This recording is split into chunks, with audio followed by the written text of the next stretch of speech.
I come from a big, close-knit family. Growing up, I spent most of the weekends surrounded by cousins on my dad's side of the family.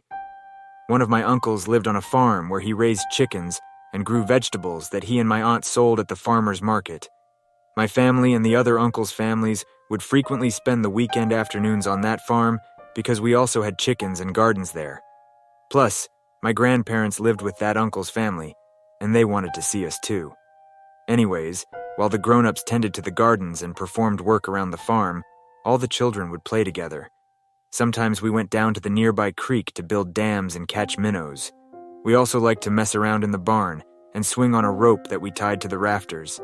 But the one thing that we loved to do the most was play hide and seek. Like I mentioned earlier, my extended family was really big. There were about 20 kids in total between my dad and his 5 brothers. Before we started the game, we would agree on the parameters of how far we could hide. There was a small cluster of woods at the edge of the farm that was off limits. Apparently, my uncle uncovered some really old unmarked tombstones, and the adults deemed it a taboo for us to go into those woods. My cousins and I liked to scare each other by assuming the worst about what we'd find should any of us dare to venture into those trees.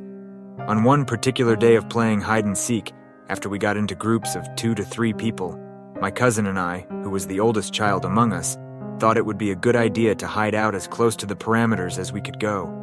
We knew the younger cousins were too scared to go near the woods, so we decided that it would be the perfect place to take cover. The yellow grass seemed to get taller as we approached the thick cluster of untamed trees. I could barely see my cousin, who was walking ahead of me. We came upon a tree that stood at the very edge of the woods and started climbing up. The tree had just enough leaves to shield us from being seen. From the branch where I sat, I could see and hear the other cousins laughing and talking loudly as they chased each other in the fields. They seemed to be really distant from us. I could also see our parents working in the fields. My cousin and I exchanged satisfied looks because we felt really clever. Just then, I heard something falling past me and it made crunchy noises as it hit the branches and leaves. My cousin checked his pocket and realized that it was his wallet. Next thing I knew, he was quickly climbing down past me and disappeared into the tall grass to search for his wallet. I could see the top of his head moving farther away from the tree.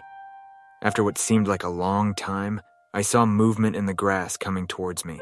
I assumed that it was my cousin returning because I could make out what I thought was his dirty white t-shirt. However, as the figure emerged from the grass, it wasn't my cousin at all, but an old woman with really long dirty hair. She was bare feet and wearing a tattered white dress. Her skin was wrinkly and gray with a lot of dark spots. She was standing at the bottom of the tree and staring up at me. Then she asked me to help her find the road. She was trying to get to her son's house.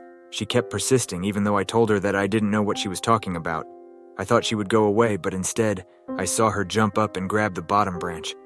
Suddenly, she was climbing up the tree and it was the way she moved that really scared me. Her arms seemed extra long and the branches creaked under her weight.